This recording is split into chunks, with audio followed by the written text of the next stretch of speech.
वाराणसी में मछुआरे तब हैरत में आ गए जब उनकी जाल में एक अजीब गरीब प्रजाति की मछली पाई गई। पहली नजर में देखने से ये मछली बिल्कुल भारत की तो नहीं लग रही थी। स्वागत है दोस्तों आपका फैक्ट टिप के इस नए एपिसोड में। अगर आपको हमारा वीडियो अच्छा लगता हो तो हमारे चैनल को सब्सक्राइब करें और घंटी के आइकन को दबाना नहीं भूलें। अब आते हैं असल मुद्दे पे। वैज्ञानिकों ने जब इस मछली के बारे में पता लगाया तो पता चला यह मछली सकर कैटफिश है जो अमेजोन नदी में पाई जाती है। यह किसी चमत्कार से कम नहीं है कि गंगा नदी में हजारों मील दूर की सकर कैटफिश अमेजोन नदी से होते हुए वाराणसी के गंगा नदी तक पहुंच गई। खास बात यह है कि यह मछली काशी की गंगा नदी में बेहतर स्थिति में कुछ दिनों पूर्व बरामद हुई है। इसकी पहचान मत्स्य विशेषज्ञों ने सकर कैटफिश के रूप में की है। रामनगर क्षेत्र में गंगा नदी में स्वस्थ हाल में मिली यह मछली कुछ दिनों पूर्व लोगों के बीच चर्चा का केंद्र बनी हुई थी। हालांकि अब उसकी पहचान उजागर होने से लोगों में इस मछली के इतनी दूर तक नदी में आने की चर्चा भी होने लगी है। विशेषज्ञ मानते हैं कि एक्वेरियम में पालने के लिए इस मछली को रखने की परंपरा है, लेकिन किसी एक्वेरियम से यह मछली शायद नदी में छोड़ी गई होगी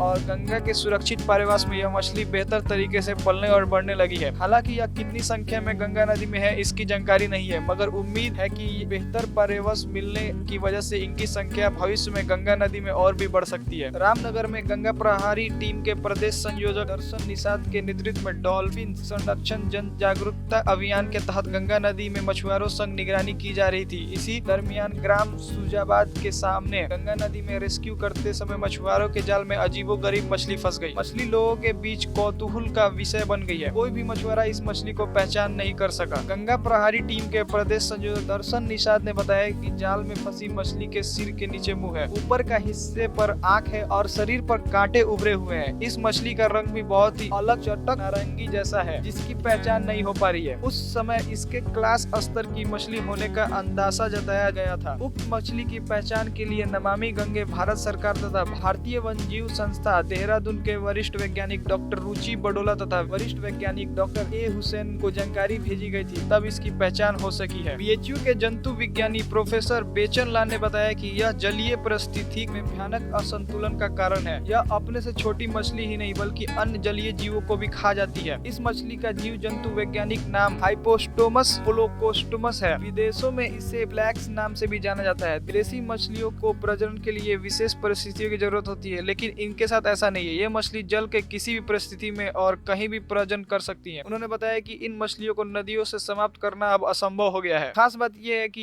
ये मछली खतरनाक इसलिए है क्योंकि ये मछली मांसाहारी होती है और ये मछली अपने आसपास रहने वाले अन्य जीव जंतुओं को भी खा जाएगी, जिससे गंगा के वातावरण में काफी नुकसान हो सकता है। वीडियो अच्छा लगता है तो सब्सक्राइब करना नहीं भूलें, साथ में घंटी के आइकन को दबाना नहीं भूलें। अगर आपको कोई सुझाव देना है तो कमेंट सेक्शन में जाकर सुझाव जरूर दें। तो मिलते हैं अगले वीडियो में।